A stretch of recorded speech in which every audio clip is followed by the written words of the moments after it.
1년 전에 비해서 5.6% 상승한 걸로 나와서요. 이 7월에 6.3%에서 8월에 5.7%로 떨어졌는데 요번에 또 이제 두 달째 둔화하는 모습이고요. 네. 올해 이제 소비자 물가 상승률은 1월에 3.6%였던 게 7월까지 6개월 내내 이 아주 가파른 수준으로 가파르게 꾸준히 올랐는데 아직 이 정부 목표치인 2%의 3배 수준이지만 급한 불은 껐다. 이런 평가를 지금 하고 있고요. 글로벌 경기가 이제 둔화될 거란 우려에 이 석유 수요가 위축이 되면서 지금 뭐 국제 유가 뭐 $80까지 내려왔잖아요. 그래서 소비자 물가 이 전체가 내려간 거고요. 지금 오늘 보니까 뭐 원래는 6월에 이제 $120까지 올라갔었는데 이제 $80대. 예, 오늘 올랐는데도 $80 계속 유지를 하고 있더라고요. 예. 그 가장 궁금한 게 그겁니다. 그 한국은행에서 10월 달에 인플레이션 정점을 찍었다. 우리나라의 경우요. 네. 우리나라의 경우 미국은 뭐 여전히 논란이 있습니다만은 미국도 내려오는 추세긴 한데 네. 그럼 지금 정점을 찍었다 이렇게 봐야 되는 건가요? 지난달, 지지난달? 사실 이게 정점이냐라고 물어본다면 사실 정점은 아니죠. 네. 왜냐하면 한국은행도 계속 지금 5에서 6% 계속 정부도 계속 지금 상당 기간 장기간 물가 상승률이 5, 6%를 지속할 거다 이렇게 얘기를 하고 있는데 이게 뾰족한 산처럼 정점을 찍는 게 아니라 정에서 계속 오랫동안 이 고산지대처럼 네. 쭉 이 높은 수준을 유지할 거다 이런 전망이 계속 나오고 있고요. 그러니까 계속 고물가를 유지할 것이다 이런 예상이 많이 나오고 있고 또 앞으로 1년간 이 소비자 물가 상승률을 전망하는 기대 인플레이션도 지난달에 4.2%를 해서요. 7월, 8월에 비해서 지금 좀 낮아졌어요. 4.7, 4.3%보다는 낮아졌지만 여전히 이 4%대 높은 수준을 유지하고 있다 이렇게 봐야겠죠. 자, 그러면 지금 도대체 어떤 상황이길래 물가가 이렇게 안 떨어지나 한번 구체적으로 살펴보도록 하죠. 방금 말씀하셨듯이 석유는 조금 떨어진 것 같은데요. 그렇죠. 상승률이 16.6% 여전히 뭐 높은 수준이지만 지난 6월에 비해서 이제 한참 낮아졌죠. 지금 6월이 39.6%였던 게 7월에 35.1%로 떨어지고요. 또 8월에 19.7%에서 지금 좀 더 내려온 지금 수준이고요. 가공식품 같은 경우는 8.7% 올랐거든요. 이 전월보다 8.4%보다 상승폭을 좀 키웠고 농산물 가격 역시 지난달에 뭐 폭우, 태풍 한참 심했는데 이 배추값, 묵값이 90%를 기록을 하면서 상승률이 90%를 기록하면서 많이 올랐고요. 그래서 채소류 전체를 봤을 때는 22.5%가 올라서요. 전체 농산물은 8.7% 상승을 했습니다. 또 이 개인 서비스도 6.4%로 상승을 해서 전월 6.1%보다 상승폭이 커졌는데 상승률로는 이 98년 4월 이후에 가장 높은 수준이라고 합니다. 제가 지금 정보 발표를 좀 보고 있는데 외식 물가 상승률이 9%네요. 네, 지금 뭐 서민층이 느낄 수 있는 체감 물가 여전히 부담스럽다 이렇게 말할 수 있는데요. 외식 물가 상승률이 9%라는 게 이게 언제적 얘기냐면 1992년 7월 이후 30년 2개월 만입니다. 치킨이 10% 오르고요. 또 생선회가 9.6% 올라서 지금 이거 9%를 좀 이끌었고요. 또 이 체감 물가 가까운 게 소비자가 자주 구매한 품목 위주로 구성된 생활 물가 지수라는 게 있잖아요. 네. 이게 6.5%로 오르면서 전월보다는 조금 낮아졌지만 여전히 높은 수준이다. 또 그리고 또 물가 기조적 흐름을 좀 읽을 수 있는 이 근원 물가, 이 농산물이랑 석유류 제외한 이 물가가 4.5%로 전월 4.4%보다는 상승세를 좀 키웠습니다. 뭐 전체적으로 물가 상승률이 조금 완화됐다고는 하지만 네. 여전히 변수는 많은 것 같아요. 더 올라갈 수 있는 것들이. 네, 그렇죠. 아직은 뭐 물가 오름세 둔화가 완벽하게 방향을 틀었다라고는 볼 수 없고 이게 또 추세다라고 볼 수가 없는 게 중론이고요. 최근 이 오른 전기 요금, 가스 요금 이게 인상이 9월에 반영이 안 됐어요. 네네네. 10월부터 반영이 되죠. 또 이 10월부터 라면값 또 포장 김치, 과자값 줄줄이 올랐거든요. 네. 요것도 이제 반영이 될 거고요. 또 지금 뭐 영국 이슈 때문에 환율이 좀 숨고르기를 하고 있지만 전반적으로 오름세라서 수입 물가도 어찌 될지 좀 지켜봐야 될 것 같습니다. 아까 기름값 얘기를 해주셨는데 오늘 오펙 플러스가 정례회의를 하잖아요. 네. 어떻게 될 것 같나요? 이게 또 우리 영향을 좀 미칠 것 같기도 한데. 네, 물가가 좀 진정됐던 게 이 국제 유가 때문이잖아요. 근데 또 오를 가능성이 좀 있어 보이는 게 오늘 이 오펙 플러스 산유국들이 최소 100만 배럴 최대 200만 배럴까지 감산할 수 있다. 이런 보도가 지금 나오면서 유가가 이틀간 지금 7달러 넘게 상승을 했습니다. 네. 이틀간 상승률은 이 지난 4월 13일 이후 최대치고요. 오늘 좀 어떻게 결정하는지 지켜봐야 될 건데 만약 또 국제 유가가 오르게 되면 10월에 소비자 물가가 6%대에 진입하는 거 아니냐. 이런 우려도 나오고 있습니다. 아까 10월부터 오르는 물가 얘기들을 했는데 전기값, 가스값은 우리가 계산을 해볼 수 있잖아요. 어느 정도 네. 영향을 미칠 거로 전망을 하십니까? 10월부터 1kW당 7.4원 인상한다고 하고요. 또 도시가스 요금도 메가줄당 2.7원 인상을 하거든요. 네. 이렇게 되면 4인 가족 기준으로 볼 때 전기요금은 월 2,270원, 또 가스요금은 월 5,400원 오를 것이다. 이렇게 추산이 됩니다. 그래서 이걸 물가 가중치로 계산을 했을 때 물가 원래 지수 계산할 때 가중치 넣어서 하잖아요. 네. 네, 그거를 이제 전기요금이 1% 오르면 소비자 물가가 0.155%포인트 상승할 수가 있거든요. 이렇게 되면 이번 공공요금 인상으로 10월 이후에 이 소비자 물가 상승률이 다 전기요금과 지금 아까 도시가스 요금 이런 걸 다 합치면 0.3%포인트 추가 상승할 거다. 이런 계산이 나옵니다.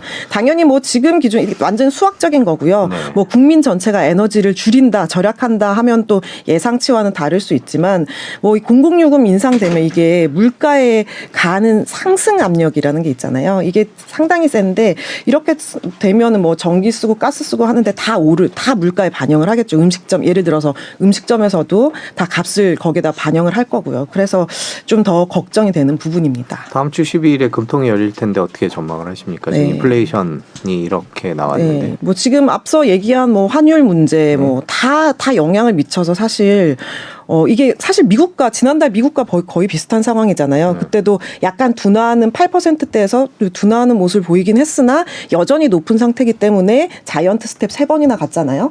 그래서 우리도 뭐 이렇게 미국도 이제 금리를 그만큼 또 올렸으니까 빅스텝 0.5% 올리는 빅스텝 가지 않을까 이런 전망이 계속 나오고 있는 상황입니다. 네, 지금까지 오늘 나온 물가 소식 알아봤고요. 그다음에 두 번째 소식은 1인 가구에 대한 조사가 결과가 나왔네요. 네, 그렇습니다. 주요 내용부터 먼저 짚어주시죠. 네, 일단 뭐 1인 가구 조금 뭐 얼마나 되겠냐 잘 네. 모르시는 분들도 있어서 얘기를 드리면 지금 3가구 중에 1가구가 1인 가구고요. 전통적인 4인 가구의 2배 가까이가 돼서 중요도가 커지고 있습니다. 그래서 조금 살펴봐야 될 것 같아서요. KB금융이 2017년부터 1인 가구를 조사를 했는데 이번 조사가 2020년 이후에 2년 만에 지금 조사된 거라서 좀 바뀐 부분이 좀 흥미로워서 가지고 나와봤습니다. 1인 가구 10명 중 4명이 엔잡너라고 하죠. 이 직업 여러 개인 그런 직업을 여러 개 가지고 있다. 뭐 이렇게 나왔는데 뭐 생활비에서 쪼들려서 그렇다기보다 여유 자금 마련하거나 뭐 시간이 남아서 뭐 이러는 이유가 되게 많았고요.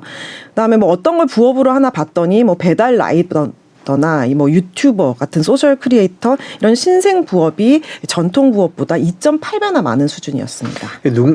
자료를 보니까 눈길을 끄는 게 소비 줄이고 저축 늘렸다 이런 대목인 것 같던데. 네, 원래는 뭐 코로나 이전에는 욜로라는 게 유행을 했잖아요. You live only once 이렇게 해서 한 번 사는 인생 이렇게 뭐 현재 행복이 중요하지 이러면서 돈도 많이 쓰고 뭐 이런 경제관을 나타냈는데 이게 이제 코로나 지나면서 좀 사라지는 모습이었습니다. 네. 표를 좀 보시면 2년 전에는 이 전체 지출에서 소비가 차지하는 게 그러니까 소비가 저축보다 20%포인트나 넘게 많았는데 이번 조사에서는 이 격차가 확 줄어들어서요. 소비 비율을 보면 지금 13%포인트 넘게 이게 소비 비율이 줄었고 줄면서 44.2%가 됐고 저축은 10%포인트가 늘어서 44.1%가 됐습니다. 거의 지금 비등비등한 모습이고요.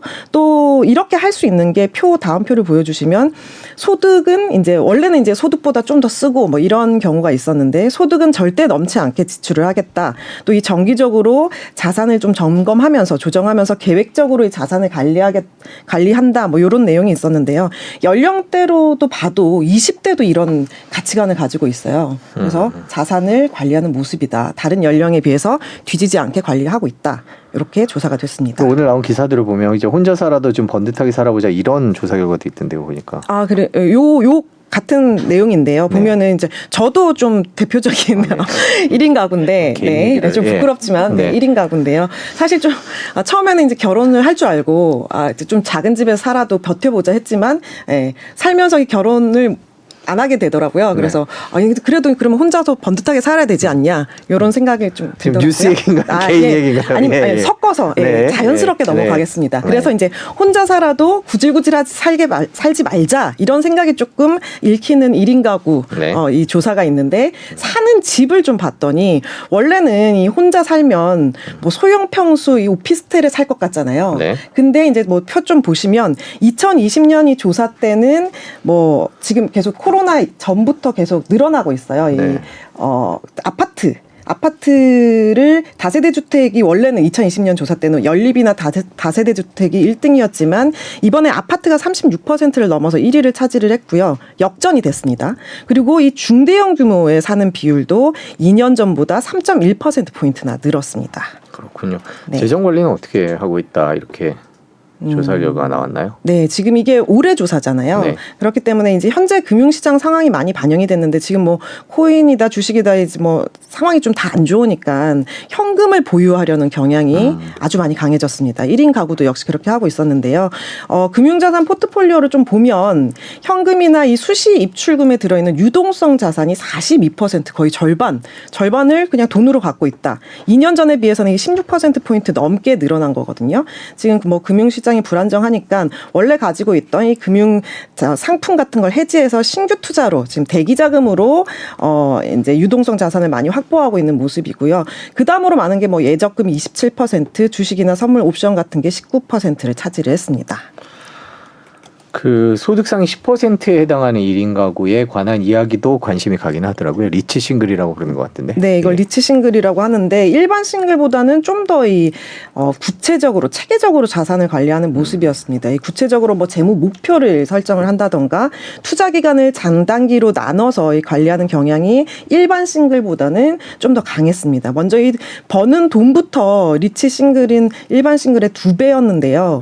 이 소비가 차지하는 비중이 상대적으로 낮아서 리치 싱글은 월 소득 중 30%, 일반 싱글은 41%가 정도가 됐습니다. 당연히 뭐 재테크할 여유 자금 많겠죠. 표도 보시면 리치 싱글의 이 월 저축액이 200만 원이 넘더라고요. 204만 원이고 일반이 82만 원 정도로 해서 2.5배 정도가 됐고요. 이에 따라서 리치 싱글 절반 이상이 3억 원 미만의 이 3억 원 정도의 이 금융자산을 가지고 있었고요. 또 리치 싱글의 이 월 저축 포트폴리오를 좀 살펴보면 유동자산이나 예적금으로 저축하는 비율이 일반 싱글보다는 비율은 낮지만 퍼센트로 보면은 비율은 낮은데 펀드나 주식이 투자하거나 연금 같은 장기 상품에 예치하는 비중이 좀 높았거든요. 그만큼 이게 어느 한쪽에 쏠리지 않고 다양한 금융 상품에 분산 투자하고 있다는 것을 의미하고 있습니다. 예, 오늘 나온 뉴스 중에 물가랑 1인 가구에 대해서 알아봤습니다. 지금까지 한지영 기자였습니다. 고맙습니다. 감사합니다. 네, 저희는 오늘 SBS가 전해드린 주요 경제 뉴스 보고요. 바로 뒤에 멀스 라이브 시작하겠습니다. 뉴스 보시겠습니다. 네, 다음 소식입니다. 정부가 심야 택시 대란에 대한 대책을 내놨습니다. 요금 올리고 규제 풀어서 밤에 일하겠다는 택시 기사를 늘리겠다는 게 핵심입니다. 자세한 내용은 한상훈 기자가 전해드리겠습니다. 종로, 강남, 홍대 등 서울 주요 지역에선 밤에 택시 잡기를 포기한 사람들이 많습니다. 진짜 택시가 정말 잘 안 잡혀가지고 찾다가 시간이 계속 이제 가는데 도저히 안 돼서 뭐 버스나 지하철을 이용하는 경우도 좀 덜어 있어요. 코로나 사태 이후 택시 운전자들이 벌이가 더 좋은 배달이나 택배로 빠져나가면서 30% 정도 줄어든 결과입니다. 요금을 올려서 이 사람들을 다시 택시로 돌아오게 하겠다는 게 정부 대책의 핵심입니다. 대리운전이나 배달업계의 업종에 비해서 수입이 보장이 안 되기 때문에 대거 이탈이 일어난 겁니다. 우선 심야 시간을 밤 10시부터로 2시간 당기고 택시를 부를 때 내는 수수료를 최대 5,000원까지 올릴 방침입니다. 이 돈 대부분이 기사에게 돌아가게 하되 승객을 골라 태우지 못하게 강제 배차시킬 계획입니다. 전기차 같은 친환경 택시는 고급으로, 일반 택시는 대형 승합 택시로, 요금을 2배 안팎 더 받을 수 있는 택시로 쉽게 바꿀 수 있게 법도 고칠 계획입니다. 규제도 풉니다. 개인 택시는 3일에 한 번 쉬도록 하는 강제 휴무제를 50년 만에 없애고 야간에 일하는 법인 택시기사는 회사 주차장 말고 집에도 주차할 수 있도록 할 계획입니다. 택시와 다른 서비스도 제공할 방침입니다. 회식이나 접대 후에 귀가하는 사람들을 위한 기업 전문 운송 회사를 허가할 걸로 보입니다. 또 방향이 비슷한 승객들을 한꺼번에 버스에 태운 뒤 택시처럼 각자 목적지에 내려주는 호출형 심야 버스도 검토하고 있습니다. SBS 한상우입니다.